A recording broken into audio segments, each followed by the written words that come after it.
तो हम लोग स्टार्ट करते हैं। अपना डेली सेल्स कलेक्शन का चल रहा था।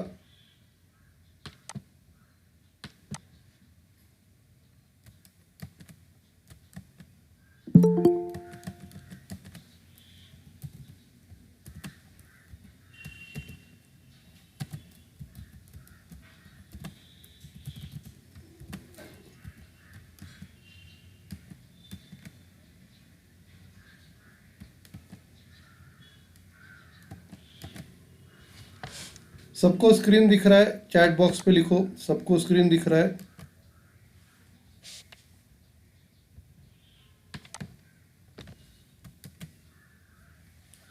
तो हम लोग डेली सेल्स कलेक्शन के बारे में पढ़ रहे थे। तो सबसे पहला तो आपको क्या करना है कि जो भी ओपनिंग कैश है और दिन का जो कलेक्शन रहेगा वो आपको दूसरे पाउच पे रखना है। फिर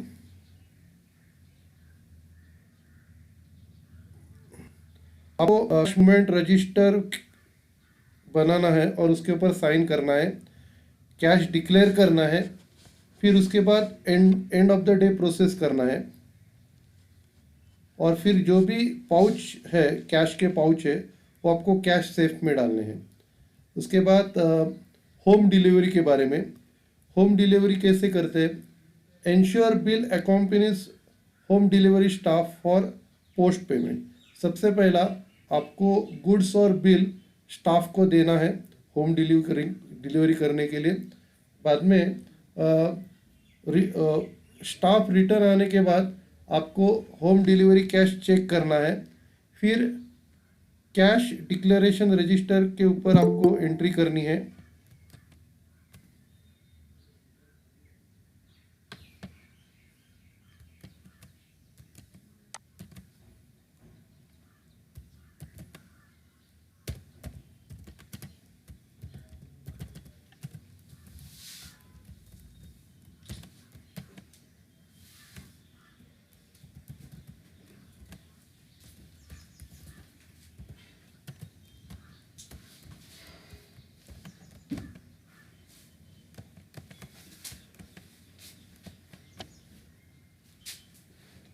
उसके बाद आपको कैश डिक्लेरेशन एंट्री पे एंट्री करनी है।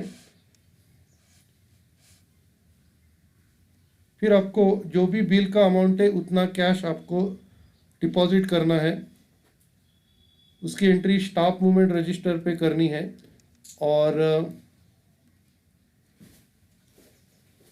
होम डिलीवरी आपको उसके लिए सिर्फ होम डिलीवरी बिल ही चाहिए, दूसरा नॉर्मल बिल नहीं चलेगा। Any exceptions to be investigated. अगर कोई प्रॉब्लम आएगा तो फिर उसको इन्वेस्टिगेट किया जाएगा। बाद में dump disposal and garbage clearance. Timing for garbage clearance must be let down and followed by the housekeeping staff and LPA.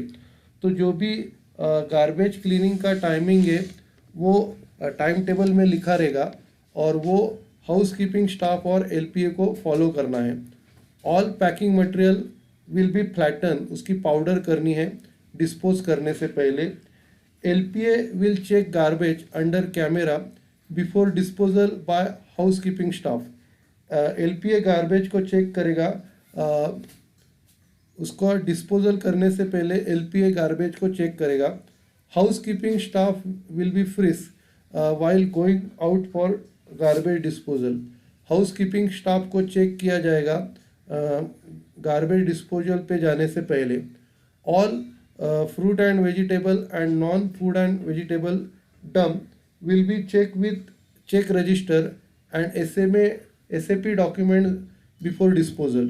तो जो भी आप लेके जा रहे हैं उनको आपको dump register of SAP documents में एंटर करना है। Entry will be made in material outward registered. जो भी एंट्री है आपको मटेरियल आउटवर्ड रजिस्टर में एंटर करना है। Employees are not allowed to take any dump material for personal use. अपने पर्सनल यूज़ के लिए कुछ भी मटेरियल उनको लेके नहीं जाना है। All dump material will be physically destroyed by the LPA before disposal.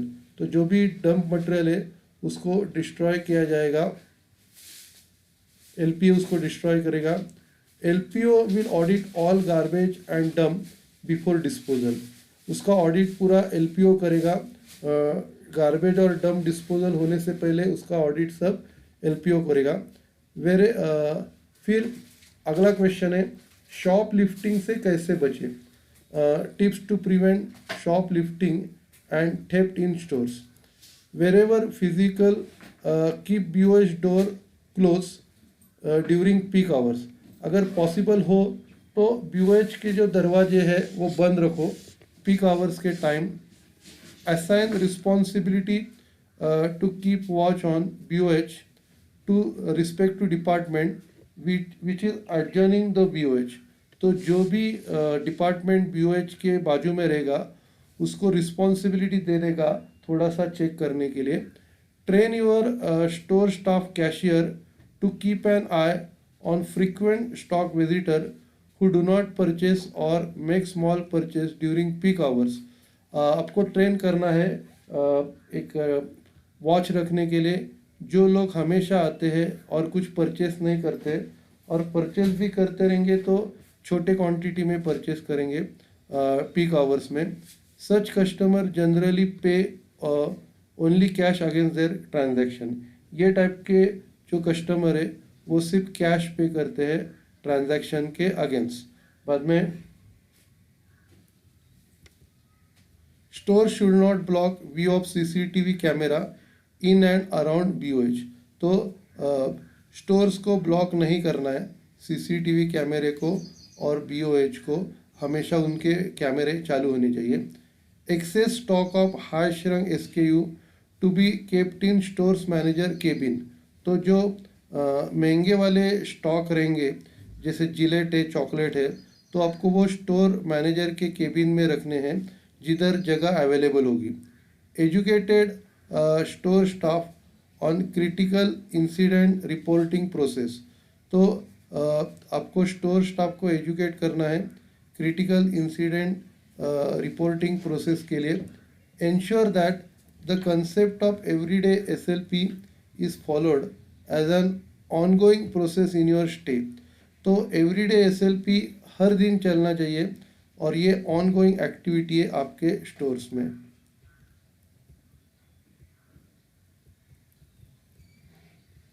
फिर अगला मॉड्यूल है बैगिंग गाइडलाइंस। बैग चेक करने के क्या क्या गाइडलाइंस है। What is bagging? Bagging is the process of putting products purchase by customer into bags before after billing. तो bagging का मतलब है प्रोडक्ट्स को बैग्स पे रखना बिलिंग होने के बाद। Note carry box bags are chargeable. Carry bags free नहीं है, कैरी बैग्स के चार्ज लगते हैं। Ensure not to give them free to customers. आपको केयर लेना है कि उनको फ्री कस्टमर्स को नहीं देना है। Guidelines for bagging. Acids and chemicals for household cleaning to be pack separately. अगर एसिड और केमिकल रहेंगे तो वो आपको अलग बैग में रखने हैं। Food and vegetable frozen dry merchandise should be pack separately before bagging. अगर आपके पास फ्रूट वेजिटेबल या फ्रोज़न या ड्राई मर्केंडाइज रहेंगे तो वो आपको अलग बैग में डालने हैं। फिर hard tag and soft tag should be removed. अगर कोई टैग्स है तो आपको उनको निकालना है। Do not overshoot the bag against the carrying capacity. Carrying capacity के ऊपर आपको कुछ रखना नहीं है, ओवर बैगिंग नहीं करना है, पुअर बैगिंग भी नहीं करना है, ताकि अगर ओवर पैकिंग करेंगे तो स्टॉक डिस्ट्रॉय हो सकता है। Fill bags optimally up to 3/4 of the capacity. उसका जो 3/4 ऑफ द कैपेसिटी है उसका उतना ही फिलिंग आपको करना है। अंडर फिलिंग भी नहीं करना है जिससे बैग वेस्ट हो सकते हैं। ओवर फिलिंग के वजह से बैग फट सकते हैं। Bag food and non food separately if customer is willing to take multiple bags. अगर कस्टमर रेडी है एक से ज़्यादा बैग परचेस करने के लिए तो फूड और नॉन फूड आप सेपरेटली पैक कीजिए। Hard merchandise should be bag first. तो जो हार्ड मर्केंटाइज है वो सब आपको सबसे पहला पैक करना है बॉटम में, और उसके ऊपर सॉफ्ट प्रोडक्ट्स रखने हैं। जैसे वेफर्स, लिफी, ये सब आपको ऊपर रखने हैं। बाद में बैगिंग एक्टिविटी कैसे कैरी करनी है, how to carry out bagging activity. सबसे पहला प्रोडक्ट को ग्रुप करना है, फिर put products in a bag, आपको बैग में सभी प्रोडक्ट्स को रखना है। Hand over bag with customers, आपको कस्टमर्स लोगों को बैग हैंड ओवर करना है। Thank customer with a smile, आपको स्माइल देके कस्टमर को थैंक करना है। फिर ये आपका ये मॉड्यूल ख़त्म हो गया। फिर अगला जो है profit and loss, stores profit and loss, profit and loss कैसे कंसीडर किया जाता है।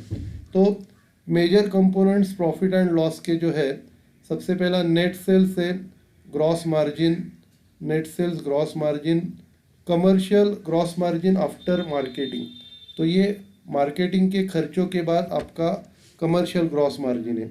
फिर और एक ग्रॉस मार्जिन है डिलीवरी ग्रॉस मार्जिन। फिर कौन से खर्चे आते हैं, stores operating expenses, retail contribution, ये माइनस करने के बाद earning before interest, depreciation, taxes and amortization आता है। फिर अगला क्वेश्चन है सेल्स मतलब क्या। Sales means sales after tax and is also called net sales, expressed in rupees in lakhs.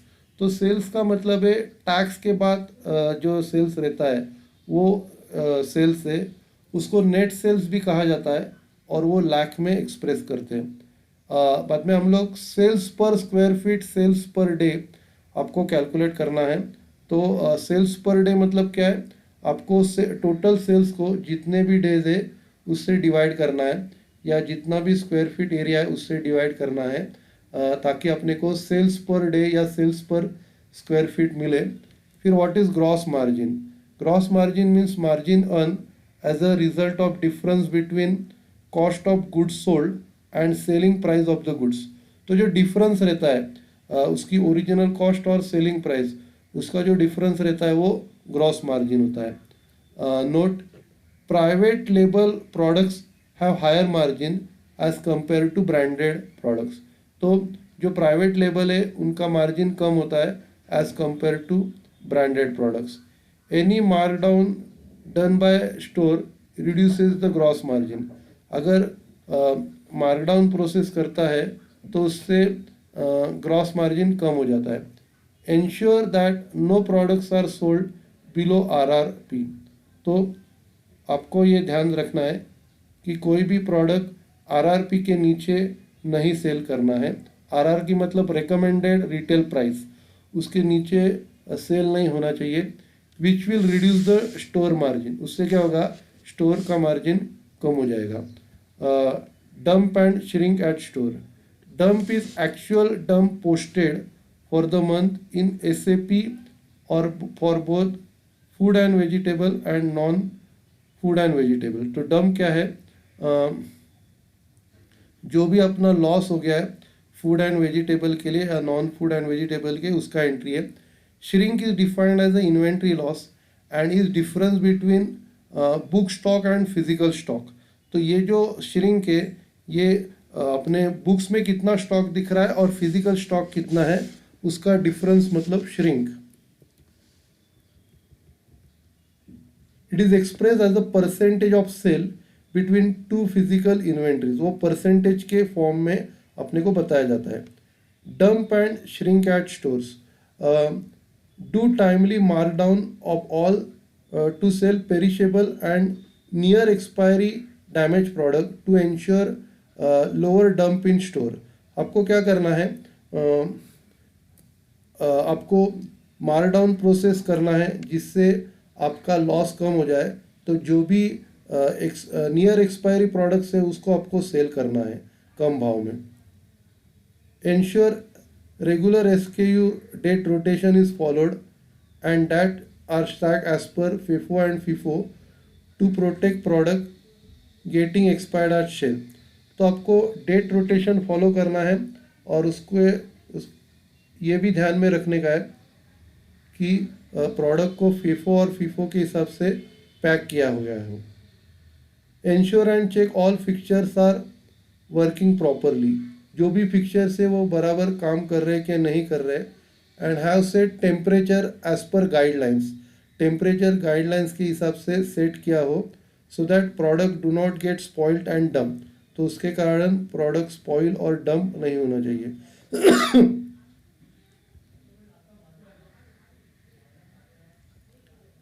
ensure proper and timely test control so that the products are not dumped because of infestation or rat damage. आपको बराबर pest control हुआ है कि नहीं वो देखना है, जिससे आप इंश्योर रहे कि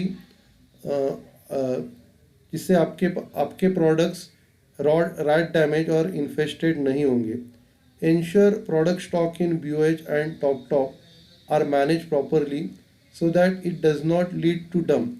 आपको इंश्योर करना है कि जो भी स्टॉक है वो प्रॉपरली मैनेज हो रहा है क्या नहीं हो रहा है, तो उससे कारण क्या होगा, उससे कुछ आइटम्स डंप नहीं होंगे. Ensure timely and accurate stock taking for proper inventory accounting and less shrink. आपको क्या करना है कि आपको टाइमली और एक्यूरेटली इन्वेंट्री अकाउंटिंग कंडक्ट करना है ताकि स्टॉक कम श्रिंक हो जाए. Ensure daily counting of high risk SKU so that shrink is under control. जो भी कॉस्टली SKU है उनका आपको हर दिन काउंटिंग करना है ताकि श्रिंक कंट्रोल में रहे. The KPI is under control and stores needs to ensure these losses are control and within permissible unit. आपको देखना है कि KPI कंट्रोल में है और लॉसेस उनको भी कंट्रोल किया है लिमिट्स के अंदर. अभी स्टोर एक्सपेंसेस में क्या क्या है. सबसे पहला स्टाफ कॉस्ट, मतलब सैलरी और वेजेस हम लोग जो पे कर रहे हैं. उसके बाद रेंट, यूटिलिटीज़ बिल जो पे कर रहे हैं, लाइट का बिल, टेलीफोन का bill, consumables and packing, repair and maintenance, house keeping and pest control, security expenses, communication. तो ये सब स्टोर एक्सपेंसेस में आते हैं. बैंक है, फाइनेंस है, अदर कॉस्ट है. तो सबसे पहला स्टाफ कॉस्ट. स्टाफ कॉस्ट में क्या आता है, जो भी सैलरीज या वेजेस पे कर रहे हैं, इंसेंटिव्स मैनेजर्स को पे कर रहे हैं या एसोसिएट्स को पे कर रहे हैं, ये सब आते हैं. फिर उसके लिए आपको क्या करना है कि जो भी स्टाफ है वो कार्ड स्वाइपिंग बराबर करे और अटेंडेंस उसका बराबर लगना चाहिए. आपको ये ध्यान में रखने का है कुछ प्रॉक्सी स्वाइपिंग नहीं हो रहे. फिर